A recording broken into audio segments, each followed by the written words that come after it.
I'll show you step by step how I made a giant storybook prop for an Alice in Wonderland inspired graduation event. The video for this entire event is already posted on my channel, so you can go back and watch that after you see this tutorial. Just click on the link at the end of this video. This 6-foot-tall, larger-than-life storybook prop was made to look like a vintage book with a worn and tattered leather cover. The journal pages reflect the vivid imagination of a young girl with big dreams and imaginary friends. The book's cover is made from these 8-foot sheets of foam board. You can find these in the insulation department at Home Depot.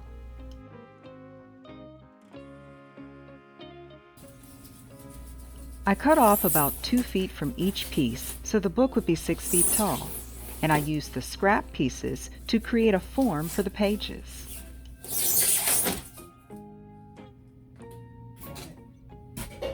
The foam has some rough edges when it's cut, so I used a sanding block to smooth it out. This project gets pretty messy, so have your broom and dustpan handy.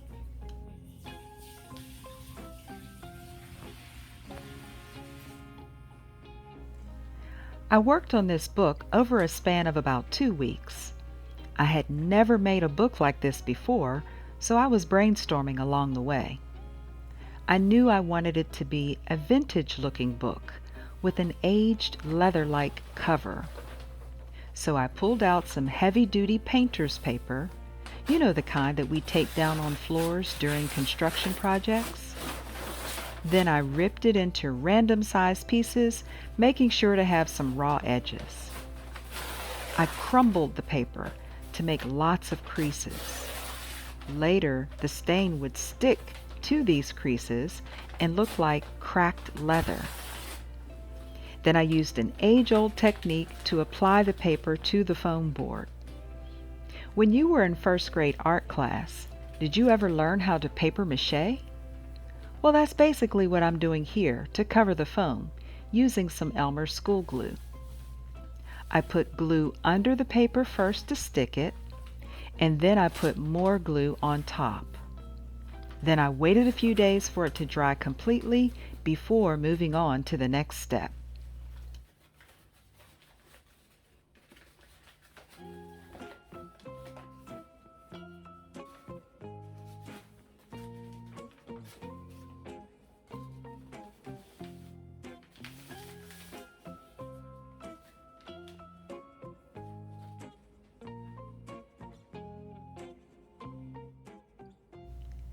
Now in this clip, I'm going to show you how I apply the paper, but I'm going to speed up the video twice as fast so it won't be quite so painful to watch.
I let it dry completely overnight so that I could flip it over to work on the inside of the book.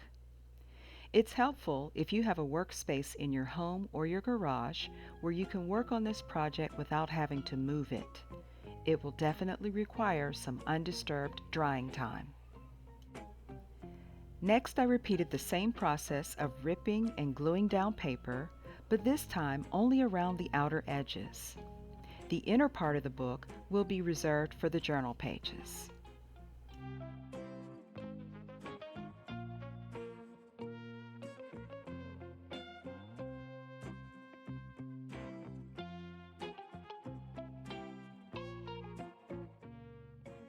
Remember the 2-foot scrap pieces I cut off in the beginning?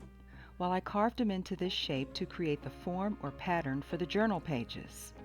You can alter the shape to the way you want your pages to lay. I wanted my pages to appear to have movement instead of just being an open book.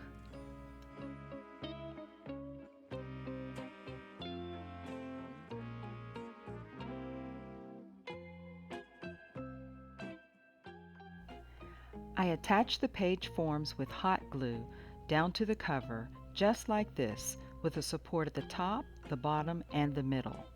The outside edge is foam board from Dollar Tree.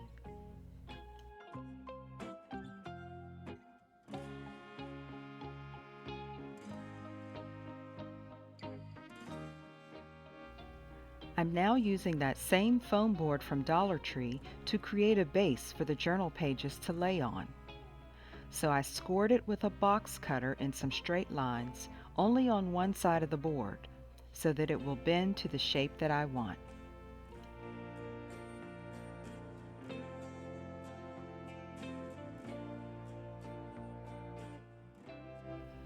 Because the book is so big, it took several sheets of foam board to cover just one side of the book. I used hot glue to attach the foam to the book's form. Are you starting to see how it's coming together? If you're enjoying it so far, leave me a comment below and press the like button.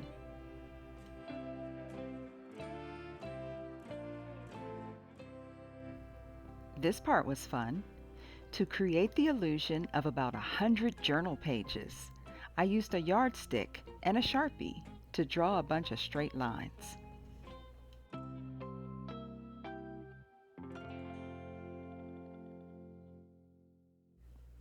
You know how some expensive hardback books have that gold foiled edges on their pages?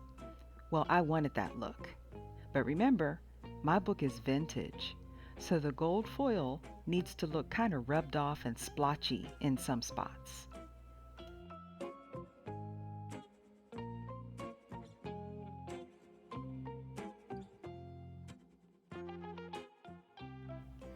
At this stage, I really started getting excited because it was really starting to look like a book.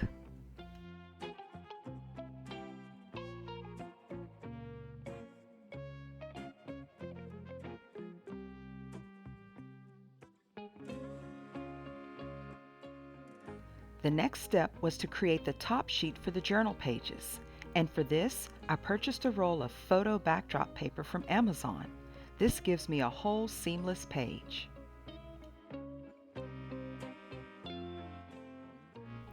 After gluing that large sheet of photo paper onto the foam boards, I decided to tea stain the paper to age it. I made the paper just a little bit too wet though, so when it dried, it puckered in some spots. Next time I know to just dry brush it. I wanted to share that so that you guys would not make the same mistake.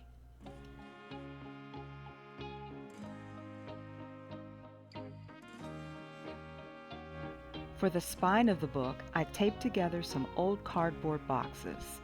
This will be the third piece that binds the two sides of the book together. I found this vinyl shelf liner from Dollar Tree to use on the top, middle, and bottom of the spine. I really like the texture of it. As you can see, I also covered the cardboard completely with the same paper mache as the rest of the book cover. Then I painted the vinyl shelf liner in some of that gold metallic paint.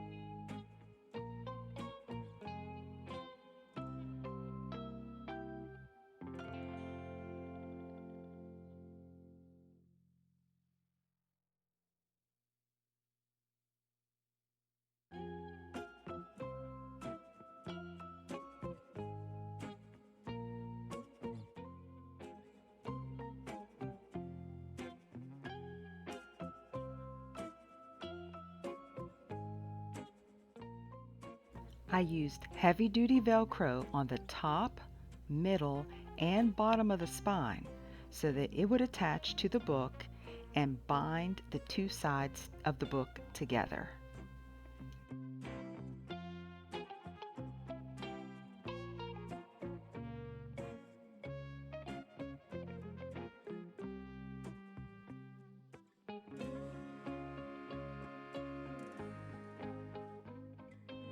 My Cricut machine came in handy to print then cut the title of the book, Fairy Tales. I used gold metallic sticker paper to adhere it to the front cover of the book. Then I used some red metallic washi tape to make a border around the title. To embellish the cover even more and give it some 3D dimension, I'm using these self-adhesive wall tiles from Dollar Tree. The tiles were very easy to cut with just regular scissors, but even though it said it was self-adhesive, it didn't stick very well to the cover of my book, so I had to use some hot glue. On this part, you can really be creative to decorate your book cover, however you like. In addition to the title, you could put the author's name, which could be the graduate, or the couple's name, if you were using this prop for a fairy tale wedding. To decorate the journal pages, my client provided the graphics that she liked. She purchased them from Etsy. I printed them out on clear sticker paper. Here's the final reveal of how my giant storybook prop turned out. Please leave comments in the comment section below and remember to press the like button and share.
I thought it would be a creative touch to make the top edge of the pages dog-eared.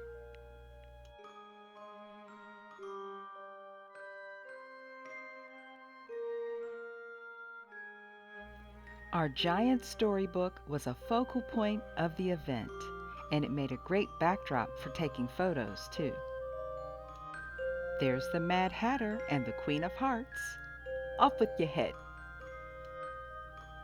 Be sure to watch the video on the screen to see how the whole event turned out, and visit my channel again for creative ideas on special events decor. I'm Steph Storm, and thanks for watching.